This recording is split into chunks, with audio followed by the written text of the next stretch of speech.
नमस्कार, मैं हूं राजेश अग्रवाल और आप देख रहे हैं CBN न्यूज। आप देखते हैं आज हम आए हैं जन सुनवाई में, जहां पर मऊसानिया के कुछ युवक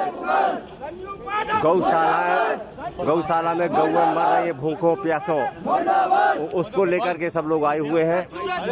ये है प्रशासन का। अब देखते हैं, अभी सुनवा रहे हैं उनकी जवानी।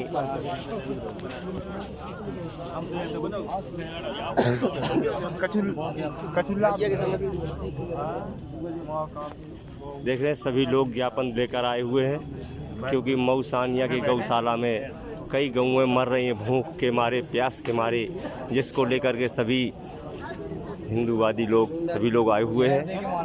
अब सुनते हैं उनसे ही जवानी। होने के बावजूद भूख से मर जाती हैं उनके पास। तो तरह का पकड़ लीजिए इनके सामने, बताइए क्या नाम भाई साहब आपका? राकेश रैकवार। आप कहाँ से आए हैं? हम लोग मऊसानिया से कलेक्टर छतरपुर में आए हैं ज्ञापन देने के लिए। किस चीज़ का ज्ञापन दे रहे हैं आप? इस चीज़ का है कि जो हमारा यहाँ बुंदेलखंड गौशाला है, उसमें गौवंश की जो अभी गौवंश मर गया है, उसके लिए हम ज्ञापन देने आए हैं। और जो उस वहाँ की भूमि है उसमें हो रही है खेती, उसका दुरुपयोग हो रहा है। और वो बोल रहे हैं कि गौवंश गौवंश मर रही है भूख, और उसका चंदा आ रहा है एक महीना में 8 से 9 लाख रुपया। तो फिर भूख को कैसे बन रही है गौवंश? और उनको अभी जहर देकर मारा गया है और गाड़ दिया गया है। किसने जहर दिया है? वो संजू पाठक ने। अच्छा, हाँ, यही समिति वालों ने। तो हम लोगों की ये मांग है यहाँ पर कलेक्टर महोदय से कि उनकी जो समिति है उसको भंग किया जाए और नई कमेटी ग्रामवासियों के निर्णय से और वोटिंग से नई कमेटी बनाई जाए और ग्रामीणों को उस कमेटी में शामिल किया जाए। संजू पाठक पर FIR कराई जाए और इसका न्याय दिलाया जाए गौ माता के लिए। जो हमारी गौवंश मरी है उसके लिए न्याय के लिए हम लोग यहाँ आए हैं। ये आप कैसे कह सकते हैं कि जहर देकर मारा गया है? इसलिए कंफर्म कह सकते हैं क्योंकि जो गौवंश मरी है उसको चील, कौआ, लड़िया, सियार जिसने भी खाया है वो भी मरे हैं। वहाँ के कुत्ते, लड़िया सब भी मरे हैं, पक्षी भी मरे हैं और गौवंश भी मरे हैं। भी मर गए और जो वहाँ की भूमि है जानवर ने मांस खाया भी सारे के सारे मरे वाले।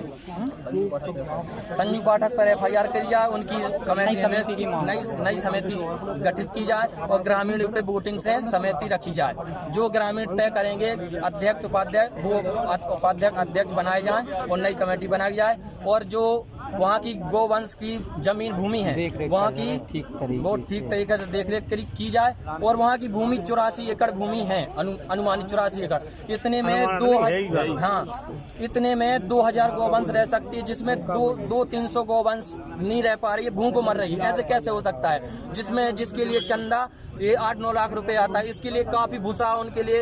अगर ये चीज ना आए, फंड भी ना आए, तो वो 84 एकड़ जमीन में भी गौवंश पल सकती है। तो फिर कैसे गौवंश मर सकती है? इसलिए हम अपनी गौ माता के लिए न्याय दिलाने के लिए 84 एकड़ में जो जमीन होने के बावजूद भी उसमें पूरा वो ठेके पे दिया है। उसमें जो भूसा आ रहा, गैयन की पाज हो रही, सब कुछ बेच रहा हो, हर चीज हो। गैया मर रही भूख के कारण, कैसे हो सकता? इतना सब कुछ प्रशासन की तरफ से भी आ रहा हो, सब कुछ होने के बाद भी गैया मर रही। तो जो अन्याय है, ये अन्याय है, नहीं सह सकता हमारे। तो इस वजह से हमारे आ रहे हैं और 7 दिन को समय होगा और 7 दिन में कुछ नहीं हो रहा, तो हमारे भूख हड़ताल पे बैठो, करे हैं भूख हड़ताल। आपने ज्ञापन किसको दिया? आपने ज्ञापन किसको दिया?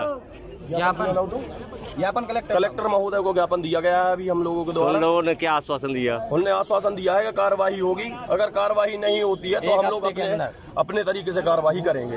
उसकी जिम्मेदार प्रशासन, उसका जिम्मेदार प्रशासन शासन सब कुछ होगा। भूख हड़ताल पे बैठेंगे, फिर अच्छे तरीके से हम लोग बहुत अच्छे तरीके से जानते हैं क्या करना है आगे प्रशासन को, लेकिन हम लोगों ने बता दिया है। हम गौवंश के लिए मर सकते हैं तो मार भी सकते हैं, हम अपने हिसाब से देख लेंगे। अगर धरना प्रदर्शन करेंगे और पहले हमने मांगे आवेदन दिया है, उसके लिए वो जाँच करेंगे, उसकी गठित नई कमेटी बनाएंगे, उनकी कमेटी भंग करेंगे। और अगर वो नहीं सुनते हमारी और राजनीति करते हैं उसमें, तो फिर हम अपने हिसाब से धरना प्रदर्शन करेंगे, चक्का जाम करेंगे गौशाला के सामने।